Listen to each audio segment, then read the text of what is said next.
Obviously, the shape is bad team as well. I'm just. I love December. So this is a symbol form of love. Yeah. So symbols, they represent certain things. And our symbols are universal. Our symbols they do not have language. In case you're there. So this has to be Munga China now also Munga Japan likewise. Munga and symbol represents love. Yeah.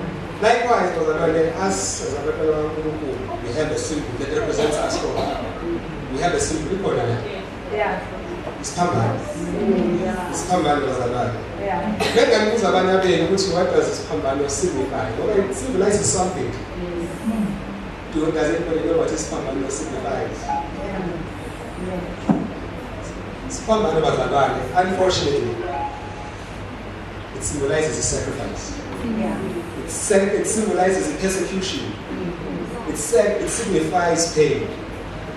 That is what this Pambano signifies by the touching, through pain, by torture. And that is the symbol of Tina. Sacrifice, hardship, who's dead out there. And at the end of the day, because of Jesus Pambano, it's now come to symbolize Utano. This is also another symbol of God's love. It's Pambano. So there's nothing that is just by mistake or by coincidence. Everything has a reason. I'm sure when my friends are confused, they go to, hey, let their food mess with Kuluwa, or just with I get in something with this body also. The Son and the Holy Spirit. So He is our God.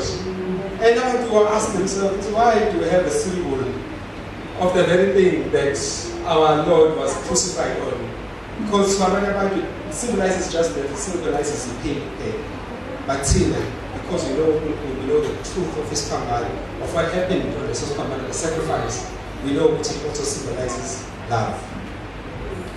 So, and if you notice, Bazalwane, the corner, there are things, you're going to remember the summary of what was spoken about here. Fortunately or unfortunately. And look who black too, they wish to on us at fire. This is so there are things that you're going to remember, something you're going to forget. That's why other things I feel are important sometimes, particularly for young people, because that's the only way you're going to remember things. If I have people get some highlights, after a long game, you watch the highlights, so you can get the gist of what's going on. So what they were speaking about primarily is amazwi ayesikhombisa abekhulunywa esiphambili. Bazalwane mina bengishumayela I like to involve abantu. Ngoba ngifuna ukujuluka ngento. So I do not want to suffer alone. I want us to suffer together. So when you want to namahloni kakhulu ngizobele ngikhophe. Asisafamishe sonke. So bazalwane amagama ayisikhombisa, I'm not going to say them in chronological order. I know abanye young people, amagama ayisikhombisa, you can get them because of language sometimes. Language, a lot of things are lost in language. So a lot of things are lost. But just a quick recap before I continue with the How much to start it together? So, when we have the first word, anybody, I want to know hey, we don't dare turn the spotlight. Then I come to don't dare our show. So we could have at least the Talu who passed the verse 50%. So we get at least 45% or so. 3 of the 7 words that are spoken about. Anybody before the call. And one of the party. Those on cover. Then go and test the worship team.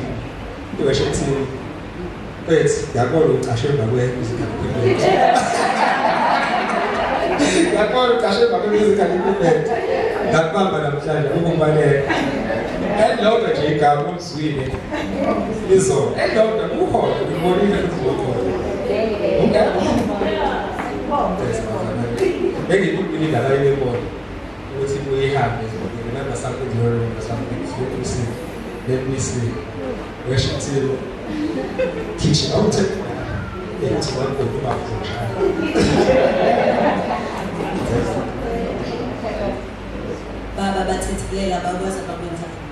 Amen. Amen. Elinye igama bazalwane, abantu basebenza lishayela izandla kuyibona.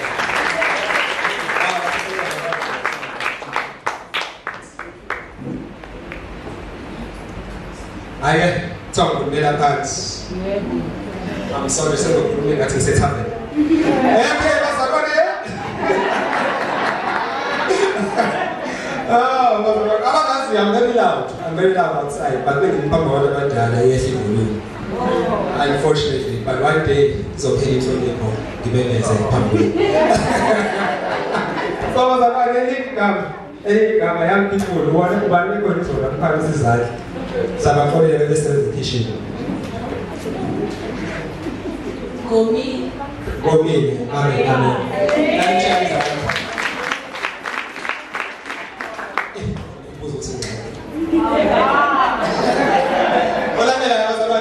One more, at least. Last one side. I suppose.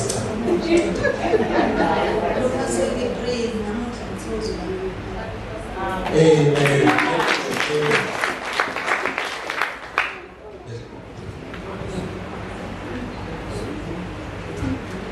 Correction, bazalwane. Correction. Bethi amazwi ayamagama. I stand corrected. Amazwi. Another one. Baba ezandleni zakho ihawule umphefumulo wami. Amen. Baba ezandleni umphefumulo wami. Akona said, I'm sure there's at least two. Any volunteers before we call? Kufeziwe.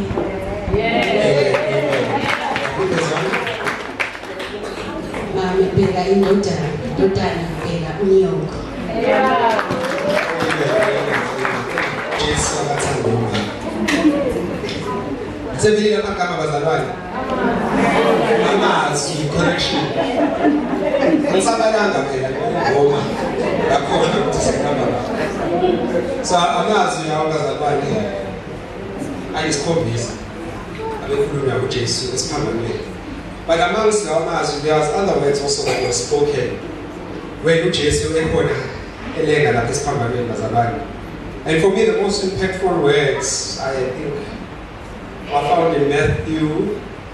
Ngicela sivulele bese bazalwane. Bazoshaya amakhehla ngalo iBhayibheli. So lapho ukuthi ngivule. So Matthew 27 verse 42. Matthew 27 verse 42. Nisho lapho emgwabeni ngangizwa ngizokubuyisa ivolume. If you cannot hear me, please tell me. Please tell me. But azodila nawe afterwards. Matthew 27 verse 42. And it's read like this. He saved others, they scoffed, but he cannot save himself. So he is the king of Israel, is he? Let him come down from the cross right now, and we will believe him. Ngicela oyedwa asolele isizulu wakufishwana. Oyedwa nje ngeke ngikhombe ubaba ngoba Abasindisa abanye. Angesisindise yena. Uyinkosi yabakwezana. Akekho manje esiphambalweni sikholwe nguye. Amen. He saved others, they said, by himself he cannot save. Akekho esiphambalweni so that we will believe him ukuthi he is God. Those are some of the words that they said. They and those are very, very important words because as Catholics, we always try to put ourselves on the right side of the history. So what I would like to believe what the best is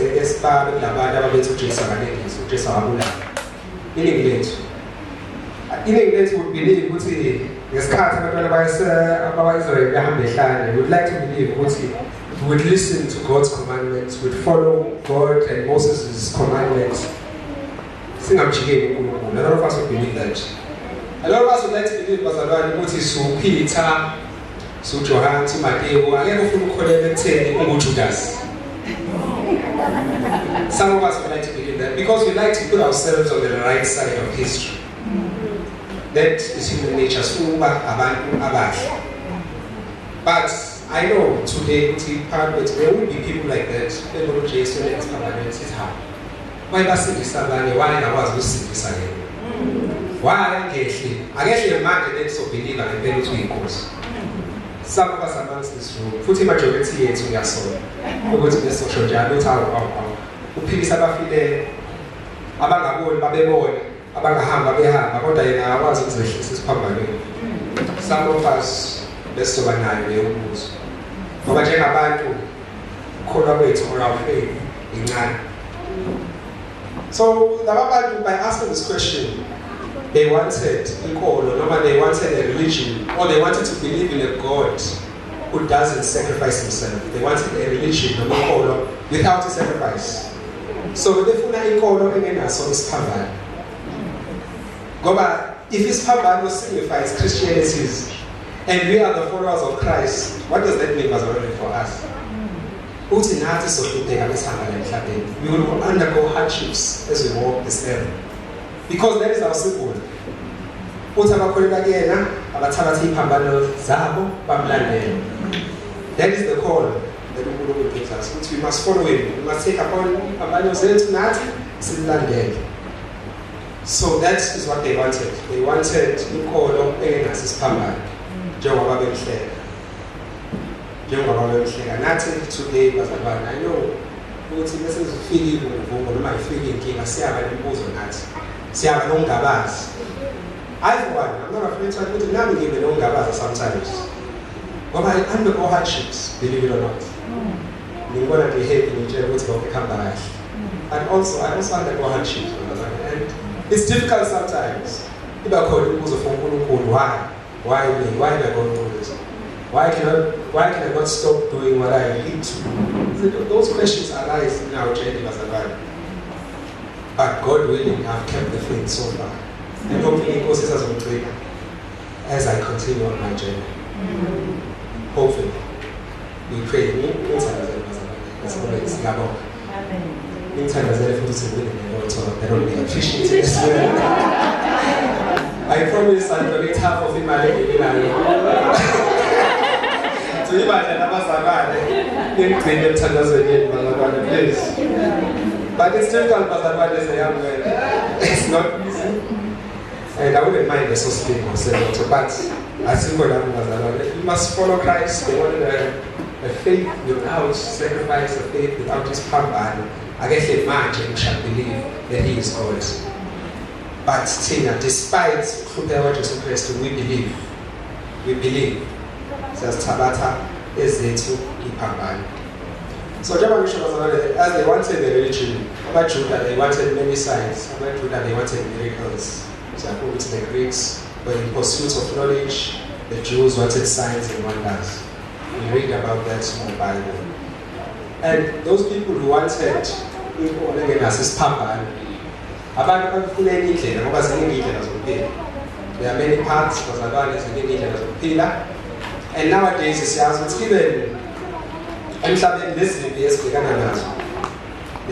even I'm sure we're all aware of Iran, Ukraine, all about and how Iman is a motivator for some leaders to do his best to side. They are motivating man because of the love of money they do. These that are atrocious. But there are genocides in some places. Why? Because of the love of money. Nothing else. It has nothing to do about killing or doing it. It's all about money, power, and domination. But there is another topic for another day. But there are many other parts of Bazalwane, and we taught about it. Corruption is a big deal. What is this for the guy? But in Bazalwane, Leodela, and go see to Jesus Christ. We are not easy. You always put that guy. Put us in India, I go to Gangas or the pretty food and last night. You're not getting that Bazalwane. And I feel as if, man, you should see your daughter in Jesus Christ. It sounds like it's complicated. But it's a very simple concept. But I'm not here to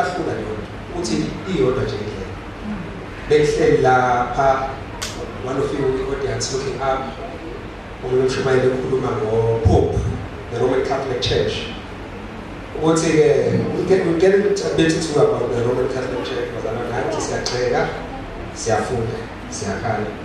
We're not here to criticize, but sometimes we criticize that it's necessary for growth and correction. Amen. So we talked about the Pope,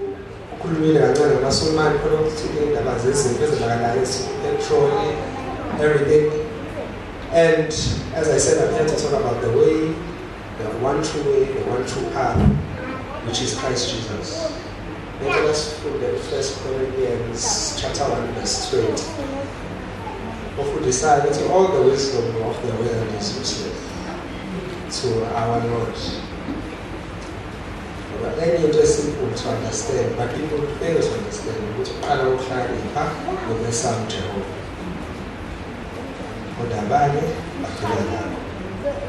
First Corinthians chapter 1 verse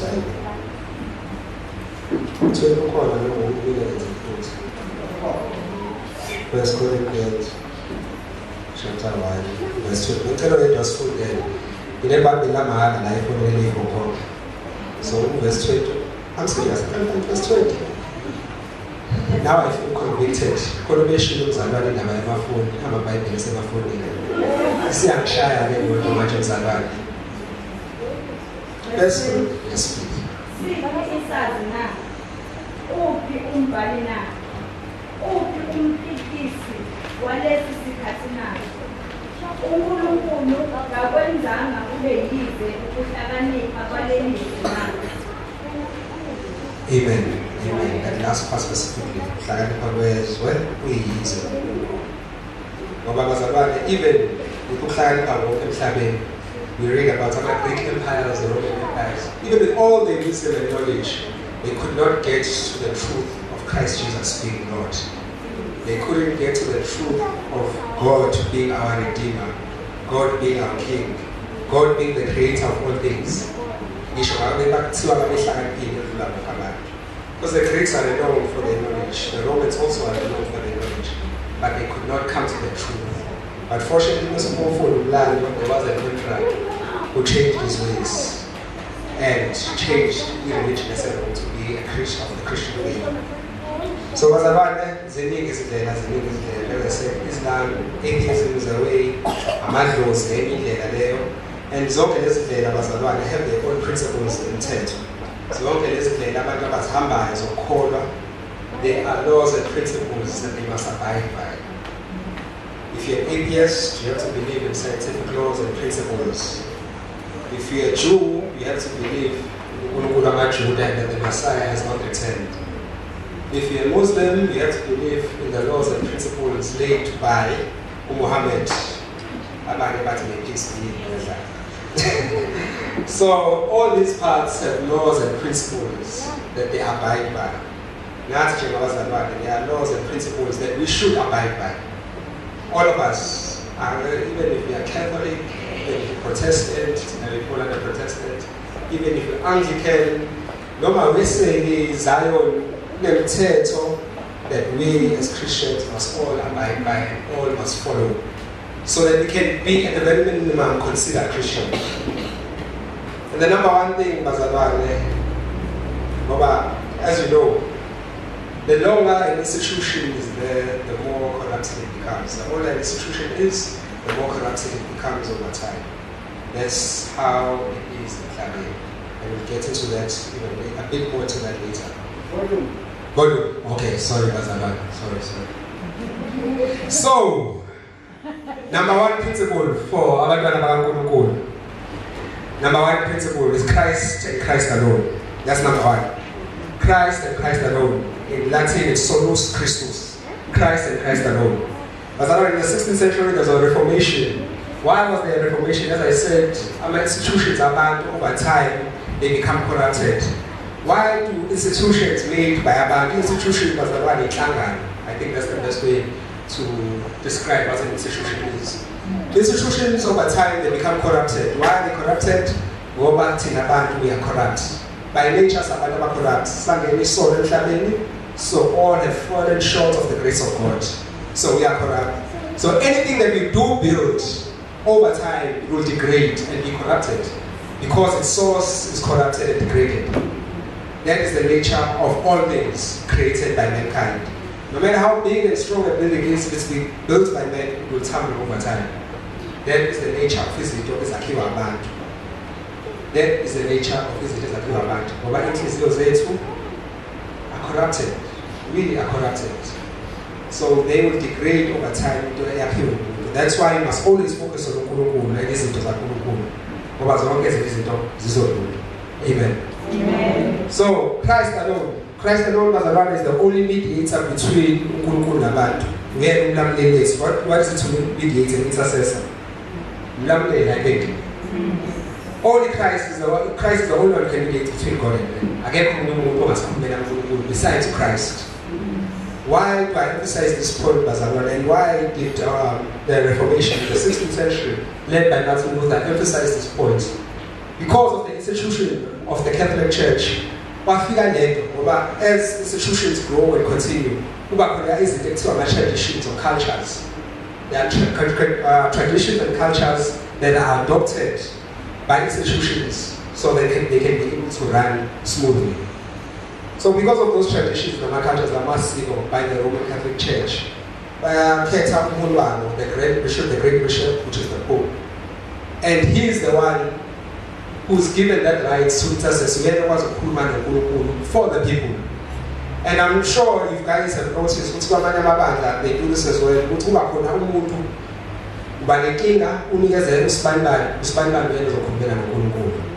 Amen. Amen.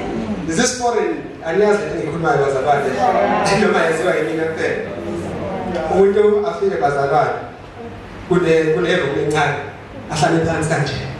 said, forgive me, Father, for I have sinned. I said, I will speak, my son.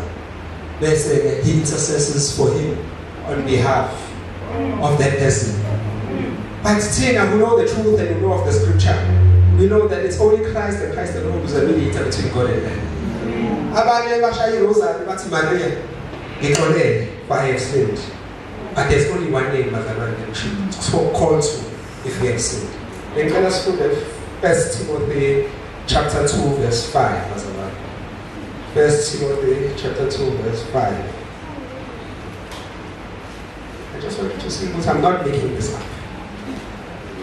That's number 5. Yes, please. Ngokuba munye uNkulunkulu. Yes. Munye nomlamleli phakathi kukaNkulunkulu nabantu. Umuntu uJesu Kristu. Amen. Munye umlamleli phakathi kukaNkulunkulu nabantu uJesu Kristu. Solus Christus. Christ and Christ alone. So I know bazalwane, unfortunately, angina nonke enokugela la ebandleni labazalwane Christian Brethren. Ngizohamba niye phandle, abanye benu bazoqala amabandla. Ngamsolo uthembe ukuthi uzoqala lakhe ibandla. Abanye benu bazoqala wena amabandla, abanye benu nje amabandla. And if you come, no, I'm not prophesying. And if you come across a new branch or a fellowship in Bazalwane, please, I implore you, I even beg you, please make sure that they abide by these principles.